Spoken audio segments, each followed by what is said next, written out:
Hi all, welcome to my channel. ఈరోజు నేను coconut milk rice ఎలా తయారు చేసుకోవాలో చూపిస్తున్నాను. దీనికోసం ఒక కోకోనట్ తీసుకున్నాను నేను ఇక్కడ. ముందుగా కోకోనట్ మొత్తం తీసేసి బాగా వాష్ చేసుకొని సన్నగా కట్ చేసుకోవాలి. ఇప్పుడు దాన్ని మిక్సీ జార్లో వేసుకొని కొద్దిగా వాటర్ వేసుకొని బాగా బ్లెండ్ చేసుకోవాలి. ఇప్పుడు వాటిలో ఉండే మిల్క్ని మాత్రం సపరేట్ చేసుకోవాలి మనం. ఇది క్లాత్లో వేసుకొని కూడా మనం బాగా ప్రెస్ చేయొచ్చండి, మిల్క్ బాగా వస్తుంది. సో మిల్క్ అంతా సపరేట్ చేసుకున్నాక ఇప్పుడు మనం మెజర్మెంట్ తీసుకుంటాం, ఎంత మిల్క్ మనకు వచ్చిందని చూసుకోవాలండి. ఇక్కడ నేను 3.5 గ్లాస్ రైస్ తీసుకున్నాను. సో నాకైతే ఇక్కడ 5 గ్లాస్ ఆఫ్ మిల్క్ వచ్చింది. మిగతాది మనం వాటర్ యాడ్ చేసుకోవాలి.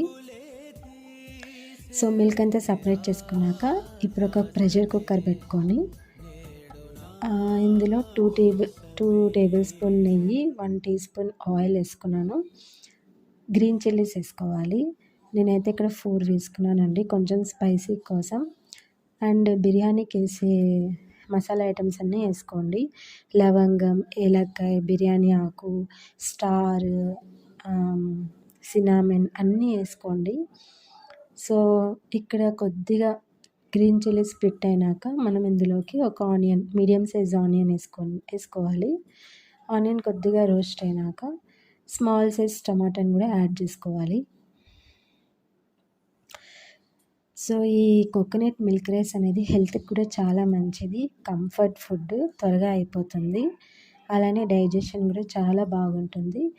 మెయిన్ ఏమంటే ఇన్స్టెంట్గా అయిపోతుంది, చాలా టేస్టీగా ఉంటుందండి. నేను ఇది సెకండ్ టైం చేస్తున్నాను.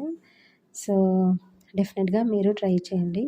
సో వన్స్ టొమాటోస్ వేసాక, టొమాటోస్ కూడా కొద్దిగా రోస్ట్ అయినాక ఇందులోకి మనం రైస్ యాడ్ చేసుకొని, ఇక్కడ నేను 3.5 గ్లాస్ తీసుకున్నాను కదా, 5 glass of coconut milk, remaining 2 glass నేను వాటర్ తీసుకున్నాను. సో ఆ మెజర్మెంట్తో మీరు వేసుకోండి. లాస్ట్లో పుదీనా ఉంటే పుదీనా యాడ్ చేసుకోండి. సాల్ట్ అన్నీ యాజ్ ఇట్ ఈస్. పసుపు అయితే వేయకండి, వేసుకుంటే కూడా మీ ఇష్టం అండి. సో అంతే అండి, చాలా టేస్టీగా హెల్తీగా ఉండే కోకోనట్ మిల్క్ రైస్ రెడీ అయిపోయింది. నా రెసిపీస్ మీకు నచ్చితే నా ఛానల్ని లైక్, షేర్, సబ్స్క్రైబ్ చేయండి. Thank you so much.